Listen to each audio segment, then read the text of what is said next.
Hey everybody, welcome to Homemade Family. We are Nathaniel and Amy White for Homemade Family at Insight Now. You can find us on any podcast, and we invite you to subscribe and like us in all those places, YouTube and Spotify and iTunes, all those wonderful. Yes, come find us. Anyway. We are talking about connection today. Hello, happy Friday. We are so glad to have you with us. And we are going to talk about connection. Nathaniel's going to jump right in and start us off. We got lots of ground to cover. So here's the deal with connection. Connection is like, it defines relationships. Like if you don't have connection, you don't actually have relationships. You just know people, or at least know of them, know about them. You're in proximity to people, but without connection, there's no actual relationship. And Jesus himself talked about these things about connection. Like if you're not connected, then there's no life flowing. And so literally for us to have enjoyment in our relationships, and for me to contribute to the people I'm related to, for them to contribute to me in any meaningful way, there has to actually be a connection.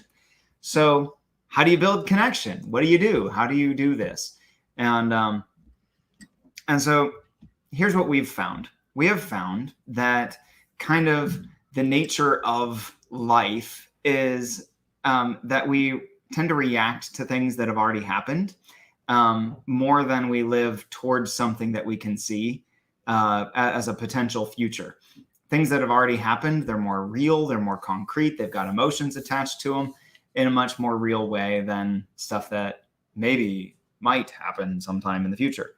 And so it's a lot easier to live reactively, but unfortunately, it leaves us living reactively. It's kind of like driving backwards and trying to get somewhere. Like it just doesn't work. And it's certainly no way to build family, just reacting to things in the past. So the main thing in trying to establish connection, Dave Champion has given us a big smile. Hi, we give a big smile back. Connection. Yay. The main thing in building connection is having a focus on what you're connecting to. Yeah. Like if you can't see it, it's kind of hard to connect to something blindly. Yeah. So it's kind of having vision for your connection, like where do you want to get to? But really it's like keeping the goal of connection like with a real person. So right. We have like just 3 basic steps that we're going to cover today. We have a lot more to add to this at another time. But the first thing that we do is, the Bible talks about to be transformed by the renewing of your mind. So we always like to talk about mindsets and shifting the way that we think first, because like Nathaniel's talking about, you have to have the vision of where you're going and what you want to see accomplished and how you're going to connect to that. So the first step to having a focus is to choose the focus. And the focus is connection. The focus is good relationship. The focus is looking for the good in the person you're connecting to. Because if you don't see good, why would you want to be connected to that person? Exactly. And a lot of times in relationships, especially in parenting, your kids hurt your heart often. And we're going to talk about forgiveness next. But first, we're going to talk about sometimes we don't even realize that we allow ourselves to become guarded, that we end up putting up walls, or that we have a preconceived expectation of what this encounter with our child is going to look like, or, what it is that they're there. So we want to make sure that we can move beyond that. I know I've had seasons with my kids where I'm like not even realizing that I was beginning to pull back because I knew how this interaction was going to go. And I began seeing them in this pigeonhole place of but that's how they are and that's how they act. And then, once you see it, you begin to see more of it, and you miss the 90% of the time that they're doing really great things and only catching the 10% where they keep doing this one thing that's kind of pushing your buttons. Right. Or we've got our youngest. He's amazing. He's got like one of the most beautiful hearts you've ever could ever be around. You all haven't all been around our youngest, but one of the most amazing hearts that you could ever be around. And yet he has this, like, any idea he has to do it right now. And so especially when he's trying to keep up with older siblings who've all got at least 2 more years of practice in doing any of the things they do, like, he's trying to rush through things that are already more advanced than he's able to do. And it has led to him making a lot of mistakes. He's learning. He's doing a lot better at it than he used to, but it went through a long period where it caused a lot of frustration with siblings. And they're like, why are you always making mistakes? And is like, no, you don't get to play with the game with us because this is what you're going to do. And it began leading to rejection and pushing him away and breaking of relationship and breaking of connection and all of those kinds of things. And so that's where we had to start doing some things, even with our kids, to help them renew their minds towards their brother, to see him differently. And we've had to do this with other siblings at other times. It's not just the youngest one. That's just the most recent example and freshest in my mind. Yep. So one of the things that we have done to help all of us, honestly, to view each other better and for our kids to see each other better and want to have this connection and relationship is that we harness the power of our reticular activating system. This is such a cool thing when you actually know about it and you use it on purpose, and it's part of renewing your mind. And God, like, hardwired us just to be able to do this. So the renewing of our mind, the reticular activating system, is in the lower part of the backside of your brain. And what it does is when it sees something, then it looks for things that are of like kind. Like, your mind will look to verify the things that you actually believe. One of the most common ways that we see this is, like, you buy a new car and then all of a sudden it seems like everybody on the road has the same new car that you do. Even the same color. The same color, the same brand, because you begin to see something that's familiar to you. So when we get stuck in these patterns with sibling relationships, or even us with each other, or us with our kids, or us with ourselves, where we're always seeing the place where they fail and not the place where they really are awesome and amazing, we begin to on purpose cultivate and train our brain to see the good. We make a conscious choice and a conscious effort to do that. One of the ways that we do that is compliments at bedtime. You will not believe how hard this is the first several times that we did it. We would get to bedtime devotional. We have everybody sitting in the hallway together, and we're like, okay, you guys, what good thing did you see your brother doing today or your sister doing today? And it's like, crickets, nobody can do it. But if we start doing this repeatedly, that they're going to be asked, what good thing did you see them do? Now they're choosing to look for that good thing, right? And so even us, I would have to jot little notes on my phone because I would see it in the day and forget about it by the time bedtime came around. Yeah. But once we did that, it became easier and easier and easier, and we began to see the positives in each other. Did you have something you want to add? Well, and by default, then you're not seeing as many of the negatives. Yes. And of course, it doesn't mean that the negatives aren't there, but if you really look at it, how important are all of the negatives?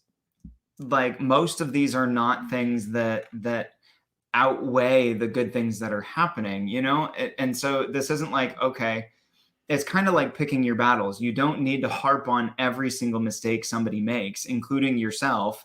But how much better is it if you can start seeing the good? And so all of a sudden there's more joy in the connection. I actually see you as somebody I want to be connected to. Yes. And so I start pursuing you. And if you will actually speak about those good things and praising the person, your kid or yourself or your spouse, for the good things that you're seeing, it's even that much more powerful, because it doesn't just reinforce it in your own thinking. It actually begins to declare it over them, and you'll see the good things grow stronger in those people. And the negative things that used to be so dominant actually begin to fall away. Ephesians 5 talks about this and even tells husbands to do this for our wives, that Jesus commands us to wash our wives with the pure water of the word. In other words, like, we prophesy over them, we speak life and good things over them. This is who you are. You are amazing. I'm so thankful that I'm married to you. You are the most beautiful woman. I can't even imagine that like, I'm so blown away that I get to be married to you. You know, we just speak life over them, and it actually washes them in a way that glorifies them and makes them even better and more awesome people.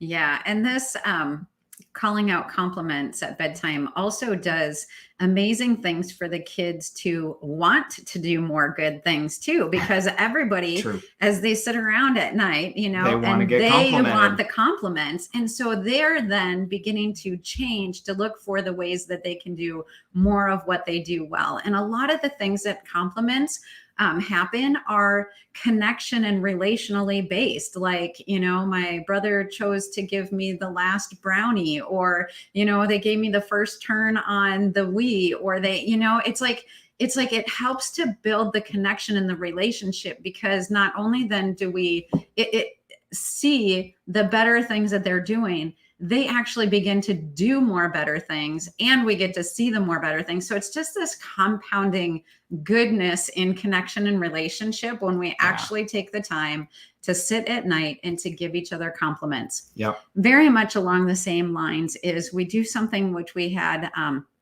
was a great idea handed out to me, handprints. And so one day we sat in our living room for morning Devo time. We all traced our hand, and then we went around the room. And so for Nathaniel, it's like all of us spoke, what are the good things that we see about Nathaniel or Daddy, and who he is. And then we wrote those on the hand. And then we went to the next person, Nehemiah, Adoniah, Simeon. Like, what are the good things that we see about them? And it was fun because it's like prophesying over each other. It's just calling out the gold in each other, and really helped to strengthen one, like our admiration for each other, like who this person really is, wow, and what really are the really incredible. good. Yeah. But then it felt so good that people actually see us this way. Wow, I really am incredible. And we spent probably 2 or 3 months where every single morning we would get up and we would read these handprints. I am, and then we'd read the word I am, I am, I am. And we would read these things over ourselves each day. And sometimes we would take one of them and we'd write them on the back of our hand and practice being extra that day. And now we even use this sometimes when our kids would fight with each other.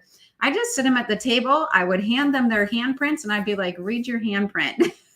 Remember who you are. Remember who he is. Remember who he is. And then that would help to shift and change what was going on inside of them and with each other. Yeah. So super powerful for keeping connection was having these prophetic words spoken over us, or just good character words, and remembering who we are and who they are. So again, just to re-hit the main point there, connection is all about focus, and specifically focusing on the good. The good. That you choose to see the good in the person that you are in relationship with, and it entices you to actually want to be connected to them. Yes. Yep. So second, great recap. Second, forgive. Because let's face it, you're still being connected to a human being, and neither you nor them are ever going to be perfect, which means you're still going to make mistakes, and the mistakes are still going to hurt, and they're still going to be costly sometimes, and therefore there's going to be need to forgive. And I just want to say this, don't assume that forgiveness happens. There's so many times that somebody's like, oh yeah, I forgave, but really you just brushed it under the rug. And the next time something similar comes up, it hurts worse and you react stronger.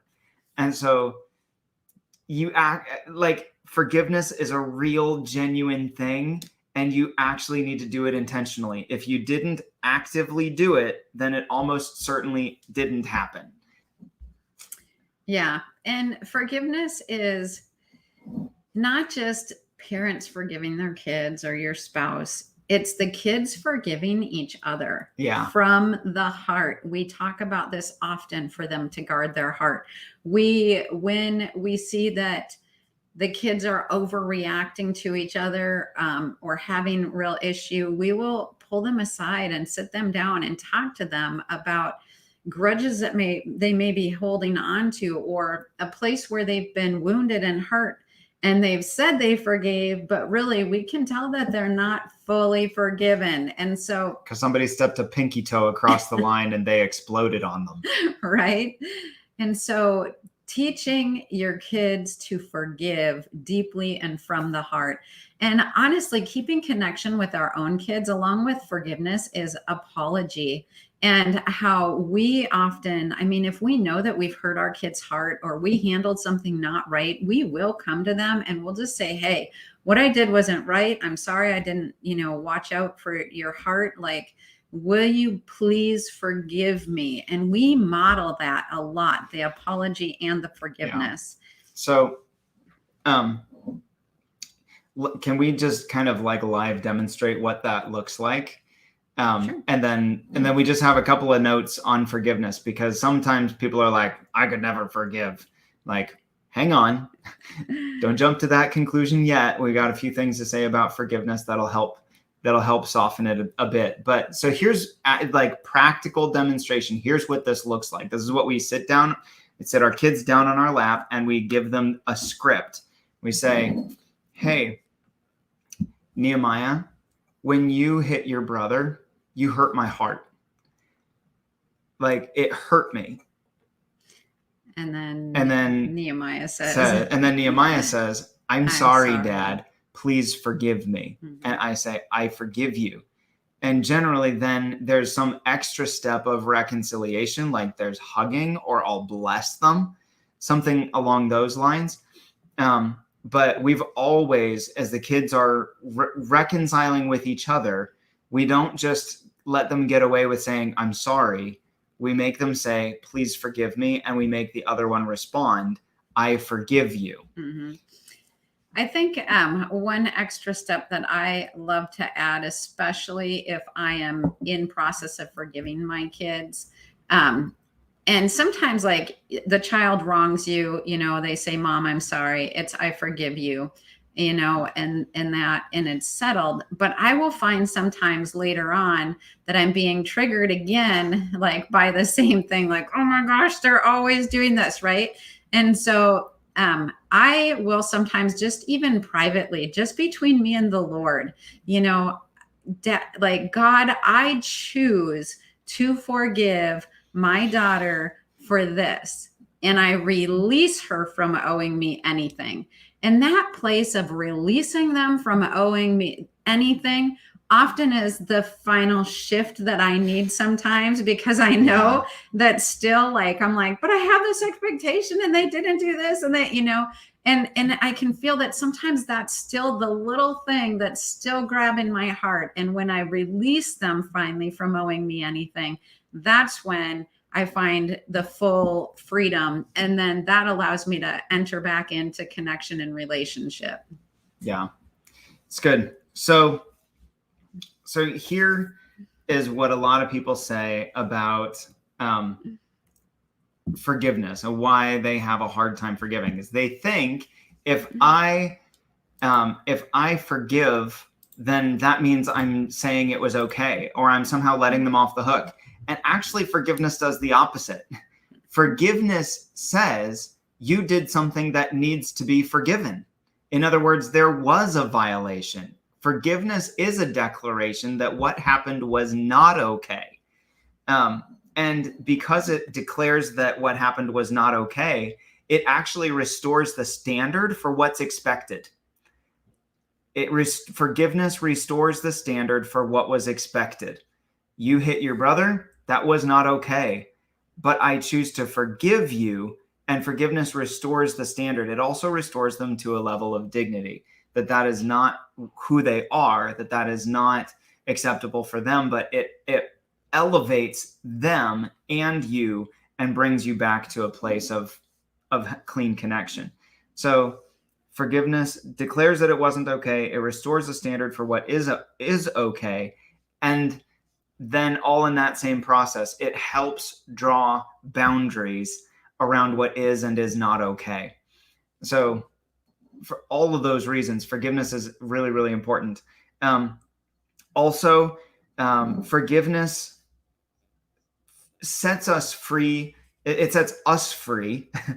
Forgiveness is actually only partly about the person who needs forgiven. It's a lot more about us, I think, because it sets us free internally to reconnect with someone. It doesn't guarantee that we do reconnect with someone. There are the extreme situations where, like, no, this person was genuinely abusive and they are not repentant and they're not safe to reconnect to. Don't do it. But please do forgive them still for your own sake, to be free for yourself. And so forgiveness sets us free internally. It does not automatically guarantee trust, but it makes room for that connection to begin growing again, for trust to be reestablished, and for intimacy to be redeveloped. Mm-hmm. So if you are feeling a little bit of disconnect, especially with your kids, like, just ask yourself, what expectations have been violated? What things have been hurting me? And then just go privately and forgive them and release them. And then, restore your kid to the standard, to the right place that they should have in your life and in your relationship and in your connection. Yeah. And then you can move forward in there, freer to love and to laugh and to begin to see the good things in them and call that out again. Yeah. So yeah, it's really hard. Like step 1.1, look for the good. It's really hard to do that if you're constantly feeling triggered and in pain from the bad that has happened. Yeah. It's like, so forgive, look for the good. It'll start getting better. Just keep taking your medicine. There was a season where one of our children, it was a hard season. I mean, we've never had a kid be like, I hate you. And this one was saying that, and I mean, it was rough season.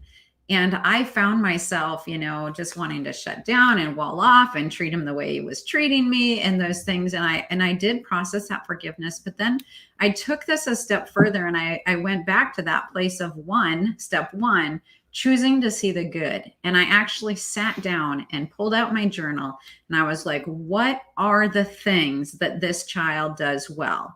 What are the things that I really love about this child, that's sweet about this child? And I had to make a choice. It wasn't an emotion. It wasn't a feeling. Like, I could let this go and just write the kid off, but I didn't. I chose to go the extra step, to sit down, to actually see what was good, to write it down, to pray it over them. And I mean, we had radical transformation and change in this child's life, and everything is good. It was a rough season, a rough patch, but it did take a choice and work on my part. Yeah. And I'm sure on Nathaniel's part too. For sure. To keep that connection instead of just cutting it off. Yeah. Because it definitely hurt to stay connected to. Oh yeah. It was to very that painful child in that season. to stay connected. Yeah. Ooh, all right. Yeah. All right. So again, connection is all about focus, which means first, look for the good, because then you want to be connected. Second, forgive, because you're not connected to perfect people. They're going to make mistakes, and that means forgiveness. Third, keep it simple.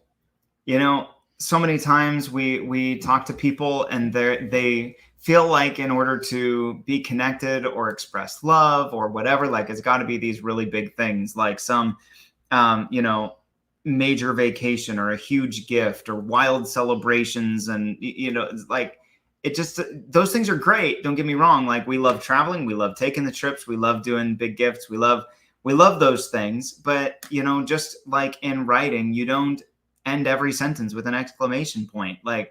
Most sentences are just periods, and life is the same way. But just as if you're going to tell a story, there's only going to be certain times where there's an exclamation point. In connection, there's only going to be certain times where it's a big moment. And so instead of these massive moments, you can just keep things simple. A lot of what we do is every Friday is pizza and family movie night. So we eat pizza and we watch a movie every Friday. It's a tradition. And it's something that my family did growing up. And my brother and I, we find that half the time that we text each other, it's the first half of a movie quote and seeing if the other person can finish it. But it's something that has kept us connected even into adulthood, almost 20 years into adulthood. And we're still connecting over that tradition that we had growing up. And so we wanted to do the same thing for our kids, and we're seeing it do the job. Another one that we do is Saturday morning pancakes and coffee.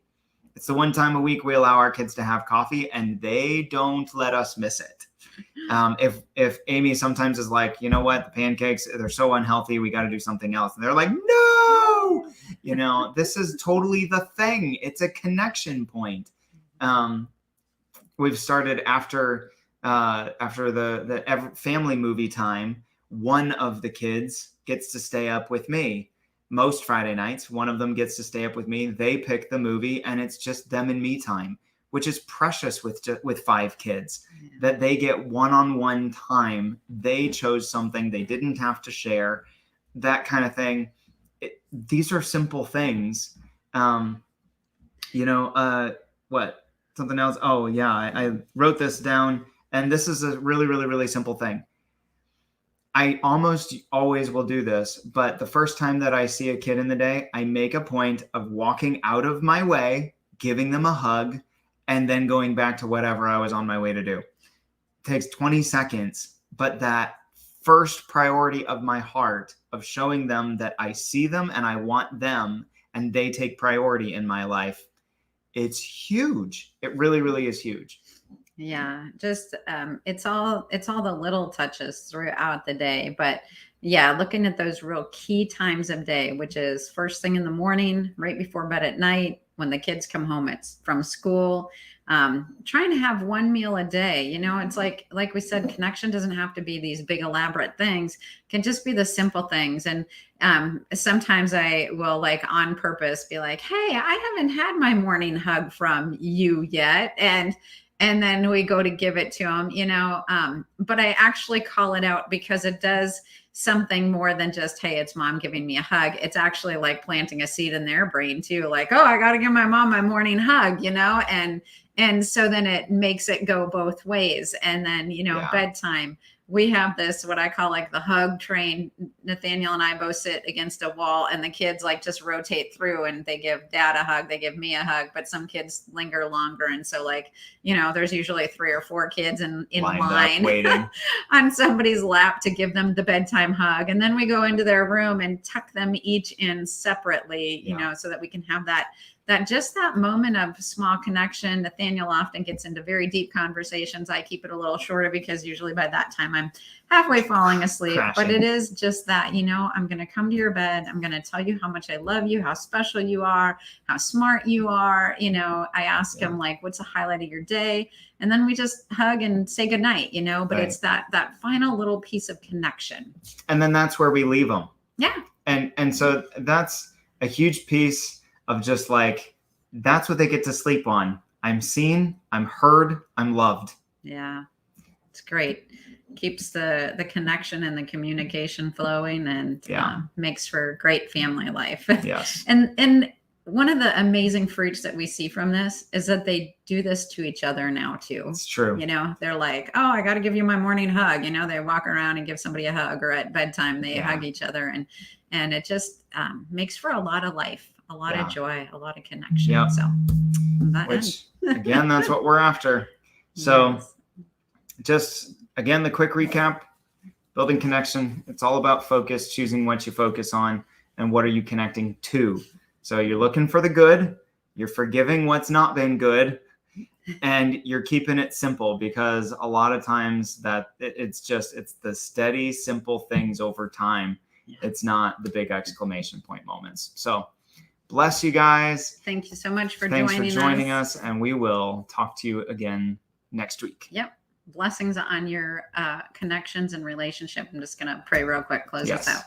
Lord Jesus, I just thank you for every person, family, marriage that has joined us on this journey. God, that you are pouring out your love into their hearts, Lord, that they would have eyes to see the good in their family, Lord, that they would flow with deeper levels of connection and life and joy inside their homes, their marriages, and their family relationships. In Jesus' name, amen. Amen. God bless you guys. We will see you again next week. Yeah.